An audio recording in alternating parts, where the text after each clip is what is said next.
Salut la famille. La subconscience que nous allons attaquer encore aujourd'hui. C'est 13 mois, pour moi, elle est fondamentale si on veut comprendre réellement ce que nous devons faire ou ce qui se passe autour de nous. Aujourd'hui, nous allons parler de films, ce que les gens appellent movies.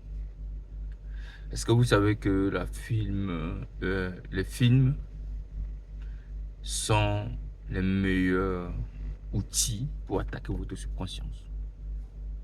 Je répète encore ma question. Est-ce que vous savez que les films sont les meilleurs outils pour attaquer votre conscience, subconscience?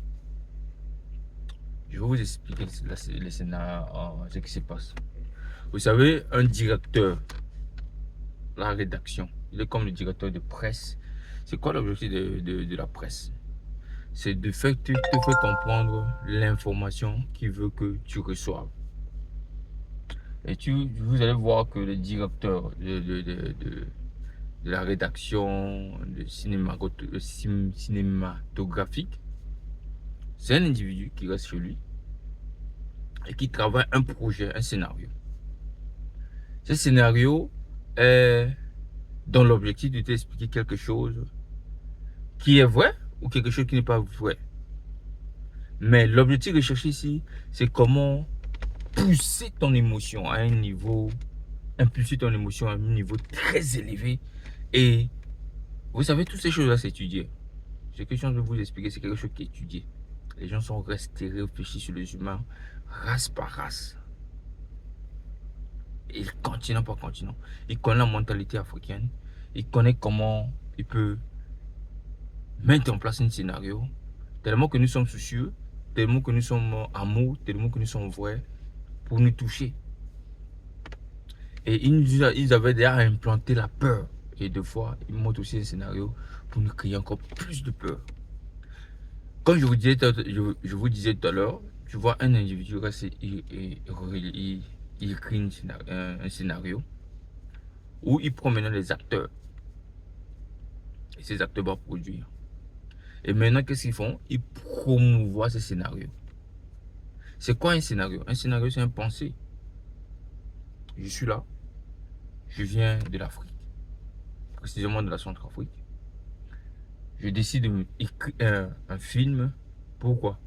Dans l'objectif peut-être pour éclairer les Américains, ou pour éclairer les Européens, ou peut-être même pour intimider les Américains, ou pour intimider les Européens, ou même dans l'objectif de faire passer la vision de l'Africain que je suis dans d'autres races. Je vais vous donner une anecdote qui m'était arrivée. Lorsque je suis arrivé aux États-Unis, un jour j'allais à l'hôpital. J'étais à l'hôpital, j'attends pour me consulter. Et la femme qui m'a reçu au niveau de, comment on appelle ça, la réception, elle me pose la question comme quoi, oh, tu viens d'où? Parce que mon anglais n'est pas un anglais fiable, un anglais propre, non, je me débrouillais. Elle dit que tu viens d'où? Je dis que je viens de l'Afrique. Il me dit, oh, tu viens de l'Afrique? Je dis oui. Je dis, mais cela explique que tu vois les lions, les léopards et tout ça. Je dis, non, les lions habitent derrière ma maison. Les lions habitent derrière ma maison, les léopards, tous ces animaux-là, ils habitent là. Et malheureusement, c'était un frère, c'était une soeur noire américaine qui m'a posé cette question. Je dis que non, le lion habite sur moi. Et ma femme était à côté, elle me regardait, elle riait. Et après, il me parlait en français, il me dit, mais pourquoi toi tu lui fais ça? Je dis que mais non, parce que vous nous voyez que quand on vient de l'Afrique, là, on est tous des. Mais c'était pas la faute à la personne qui est en face de moi. Le point, c'est que l'image qu'on a toujours euh, partagée de l'Afrique, c'est que l'Afrique, c'est la jungle. Et j'ai eu beaucoup de discussions dans ce sens-là avec beaucoup de gens. Que même jusqu'à des fois, je leur ai dit que l'Afrique, c'est le seul endroit que si tu pars, tu ne peux plus revenir ici.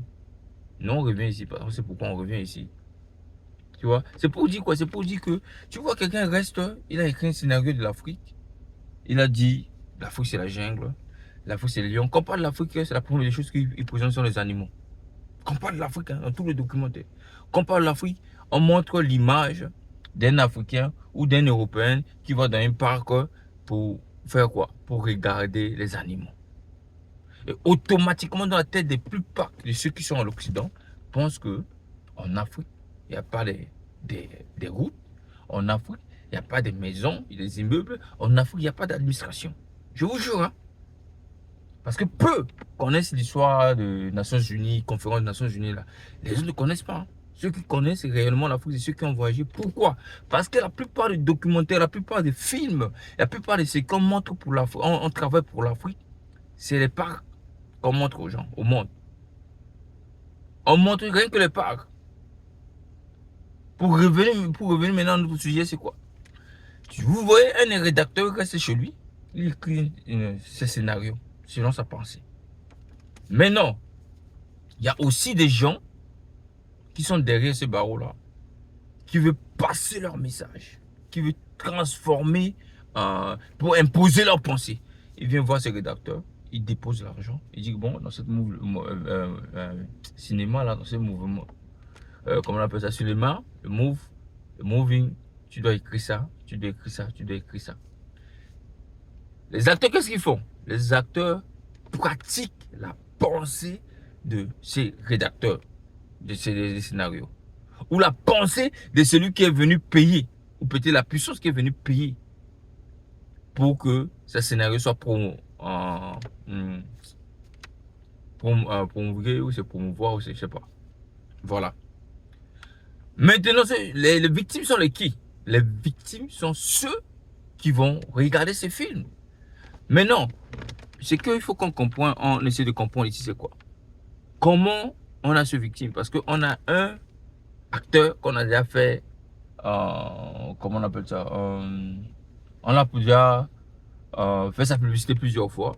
Les gens le connaissent. On l'utilise maintenant, c'est lui qui va tourner ce scénario. Mais ce que vous ne comprenez pas, c'est que ce scénario n'a pas l'objectif de votre bien. Ce scénario est caché à l'intérieur, les messages subliminales qui a pour l'objectif d'attaquer votre subconscience. C'est-à-dire que déposer quelque chose, c'est un message en travers le film qu'on veut déposer dans votre subconscience pour que vous vivez avec, pour que ça devienne vos réalités, pour que ça devienne ce que vous croyez réellement. Ça veut dire que la télé, ses activités, les cinémas, toutes sortes de films, vous devez faire très attention aux films que vous déposez à l'endroit de vos enfants. Même les dessins animés que vous voyez, il faut regarder bien le dessin animé. C'est quoi l'objectif? Qu'est-ce qu'il parle de quoi? Tu analyses avant que ton enfant regarde. Pourquoi? Parce qu'on prépare ton enfant à partir de là. Je me suis rendu compte que tout dans ces sociétés, tout dans la vie, c'est une arme. Tout, c'est une arme. Mais la question qu'on ne se pose pas, qui est nos ennemis? C'est contre qui on crée toutes ces armes-là. Dans le cinéma, le film ou les films sont très très dangereux pour toi en tant que grande personne. Parce que l'objectif des films, c'est un porteur de message.